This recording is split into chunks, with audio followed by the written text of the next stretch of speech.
দর্শক, এক বছর যেতে না যেতেই আমাদের অপরাধ ট্রাইব্যুনাল, আন্তর্জাতিক অপরাধ ট্রাইব্যুনাল যেটা এখনও কার্যক্রম চালাচ্ছে, এখন শেখ হাসিনা এবং তার নেতা মন্ত্রীদের বিচার কাজ পরিচালনা করছেন, তার যে চিফ প্রসিকিউটর তাজুল ইসলাম একজন উপদেষ্টা নিয়োগ করেছিলেন তার পক্ষে আইনি সহায়তা দেওয়ার জন্য টবি ক্যাডম্যান ব্রিটেন ভিত্তিক আইনজীবী, তাকে উপদেষ্টা নিয়োগ করেছিলেন। হঠাৎ করে এক বছরের মাথাতেই তিনি আজকে পদত্যাগ করে বসেছেন।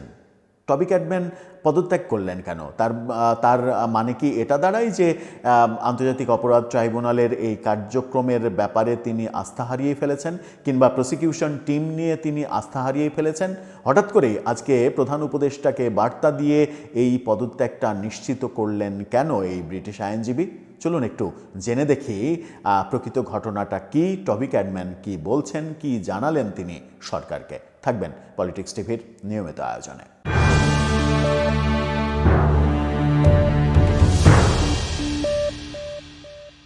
দর্শক, বলছিলাম আমাদের চিফ প্রসিকিউটর তাজুল ইসলামের উপদেষ্টা টবি ক্যাডম্যান পদত্যাগ করেছেন। এটা একটা গুরুত্বপূর্ণ ঘটনা এবং এই ঘটনাটা এতটাই গুরুত্বপূর্ণ যে এটা অনেক প্রশ্নের জন্ম দিতে পারে। তবে কি আদালতের ওপরে আস্থা হারিয়ে ফেললেন ক্যাডম্যান, নাকি মানে প্রসিকিউশন টিমের ওপরেই আস্থা হারিয়ে ফেললেন, নাকি তাদের মধ্যে কোনো ভুল বোঝাবুঝি হয়েছে, বনিবনা হয়নি, নাকি টবি ক্যাডম্যান এমন কিছু দেখেছেন যেটা তিনি মানতে পারেননি, যে কারণে তিনি নিজে থেকেই সরে যাচ্ছেন? অনেক কিছু হতে পারে, কিন্তু কোনো কিছুই প্রকাশিত হবে না হয়তো এখন। পরে ইতিহাসে আমরা দেখতে পাবো যে কেন টবি ক্যাডম্যান সেই সময় 2026 সালের 19 জানুয়ারি পদত্যাগ করেছিলেন। কি হলো, চ্যানেল আই কি বলছে, চ্যানেল আইয়ের শিরোনামটা দেখে নিতে পারেন। সেখানে বলা হচ্ছে, ট্রাইব্যুনালের প্রধান প্রসিকিউটরের বিশেষ উপদেষ্টা টবি ক্যাডম্যানের পদত্যাগ। সেখানে বলা হচ্ছে, লন্ডন ভিত্তিক ব্যারিস্টার ও আন্তর্জাতিক অপরাধ আইন বিশেষজ্ঞ টবি ক্যাডম্যান বাংলাদেশের আন্তর্জাতিক অপরাধ ট্রাইব্যুনালের প্রধান প্রসিকিউটরের বিশেষ উপদেষ্টার পদ থেকে পদত্যাগ করেছেন।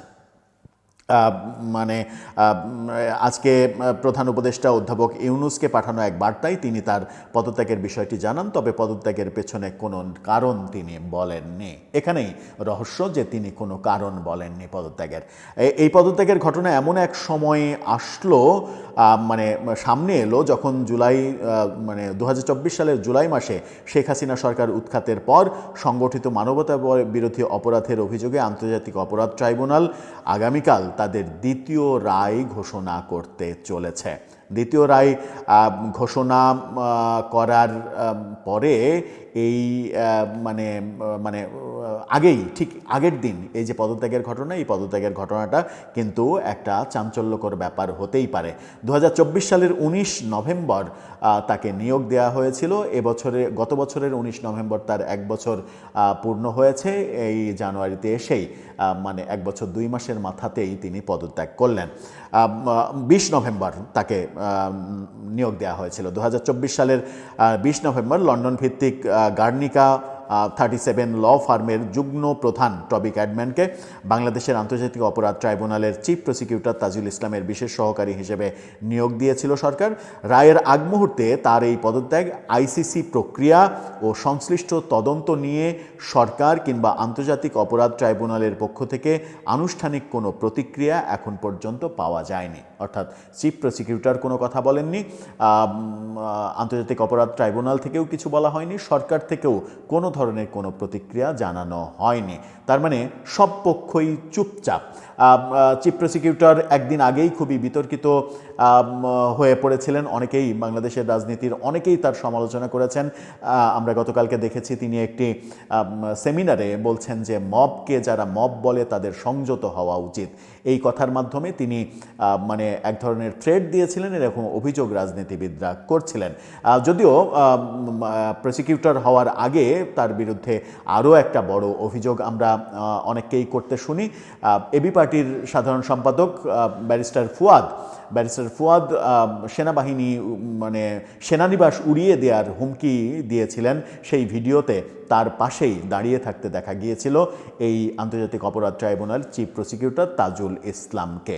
সব মিলিয়ে মানে ব্যাপারগুলো যদি এলোমেলো হয়ে যায় এবং তিনি যদি মানে একটা গুরুত্বপূর্ণ মানে রাষ্ট্রের এই মুহূর্তে সবথেকে গুরুত্বপূর্ণ যে জায়গাগুলো তার মধ্যে অন্যতম হচ্ছে এই চিফ প্রসিকিউটরের জায়গা, সেখানে থেকে যদি নানা ধরনের বিতর্কের জন্ম দেওয়ার ঘটনাগুলো ঘটে তাহলে পুরো কার্যক্রমটা বিতর্কিত হতে পারে। এই ব্যাপারে বোধহয় তার নিজের এবং সকলেরই আরও বেশি সচেতন থাকা উচিত। দর্শক, আপনার মতামত কি এ ব্যাপারে জানিয়ে লিখতে পারেন আমাদের কমেন্ট বক্সে।